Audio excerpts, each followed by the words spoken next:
যত সংস্কার আলাপ আলোচনা হয়েছে তার অধিকাংশ সংস্কার বিএনপি 2.5 বছর আগেই জাতির সামনে ঘোষণা করেছিল। জাতীয় নির্বাচন অনুষ্ঠানের মাধ্যমে জনগণের অধিকারের প্রথম পদক্ষেপ বাস্তবায়িত হবে। বাংলাদেশের অধিকাংশ জনগণ বিএনপির উপরে আস্থা রাখতে চায় এবং যেহেতু আপনি একজন বিএনপির নেতা বা বিএনপির কর্মী, সেই জন্য সে বা তারা আপনাদের কাছে জানতে চায় দেশ এবং দেশের জনগণের ভবিষ্যৎ কি হবে।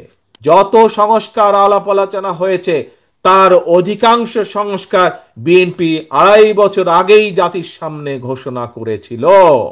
আজ অনেকে সংস্কার নিয়ে করছে, কথা বলছে, কিন্তু এই সকল সংস্কারের কথা আমরা আগেই বলেছি, কারণ আমরা বিশ্বাস করি যে এই দেশকে যদি সামনে এগিয়ে নিতে হয়, এই দেশের মানুষের জীবন ব্যবস্থার যদি উন্নতি করতে হয়, তাহলে কতগুলো ব্যাপারে রাষ্ট্রের সংস্কার করতে হবে।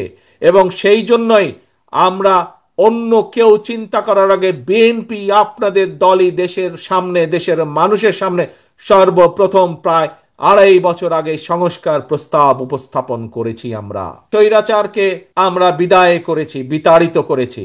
আমরা দেশের মানুষের সামনে সংস্কার প্রস্তাব দিয়েছি দেশকে পুনর্গঠন করার জন্য, দেশকে এগিয়ে নিয়ে যাওয়ার জন্য, দেশের মানুষের জীবন ব্যবস্থা ভালো করার জন্য। আমাদের পরবর্তী পদক্ষেপ, আমরা আমাদের পলিসি দিয়েছি, আমরা আমাদের পরিকল্পনা দেশের মানুষের সামনে উপস্থাপন করেছি।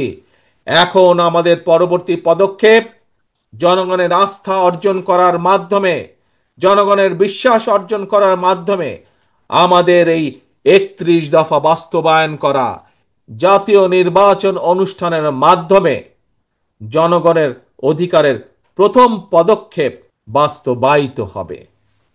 এখন শুধু ভোট হলেই হবে না, ভোটের মাধ্যমে শুধু সরকার গঠন করলেই হবে না। প্রিয় ভাই বোনেরা, আজ আপনারা আমার সামনে যারা বিএনপির বিভিন্ন পর্যায়ের, রাজশাহী মহানগরীর বিভিন্ন পর্যায় সহ জেলার বিভিন্ন পর্যায়ের নেতা কর্মী, আপনারা যারা আমার সামনে বসে আছেন, আপনাদের মাঝে যখন আমার কথা হয়, আপনাদের বহু মানুষের সাথে যখন আমার কথা হয়, বিভিন্নভাবে যখন কথা হয়, তখন কিন্তু একটি কথা আপনাদের কাছ থেকে আমি শুনতে পাই। কি সেই কথাটি? সেই কথাটি হচ্ছে, আপনারা যখন আপনাদের গ্রামে হোক, আপনাদের পাড়ায় হোক, বিভিন্ন জায়গায় যখন আপনারা যান, সাধারণ মানুষের সাথে যখন কথা বলেন, তখন সাধারণ মানুষ আপনাদের কাছে জানতে চায় দেশের ভবিষ্যৎ কি। সাধারণ মানুষ আপনাদের কাছে জানতে চায় বিএনপি কিভাবে কি করবে আগামী দিনে। অর্থাৎ এই যে কথাগুলো আপনাদের কাছে জানতে চায়, কেন জানতে চায়? কি ভাইরা, আপনাদের কি ধারণা আছে কেন জানতে চায়? ধারণা আছে?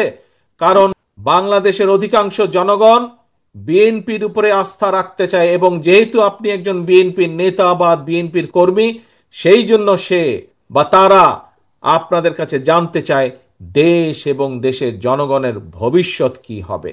স্বৈরাচার বিতাড়িত হয়েছে, জনগণের রাজনৈতিক অধিকার ধীরে ধীরে প্রতিষ্ঠার দিকে এগিয়ে যাচ্ছে। আগামী নির্বাচনের মাধ্যমে জনগণের রাজনৈতিক অধিকার প্রতিষ্ঠার প্রথম পদক্ষেপ ইনশাল্লাহ বাস্তবায়িত হবে। কিন্তু সেখানে থেমে থাকলে তো চলবে না আমাদের। ইনশাল্লাহ আমরা দৃঢ়ভাবে বিশ্বাস করি, আগামী নির্বাচনে ইনশাল্লাহ দেশের অধিকাংশ জনগণের সমর্থন ধানের শীষ তথা বিএনপি পাবে।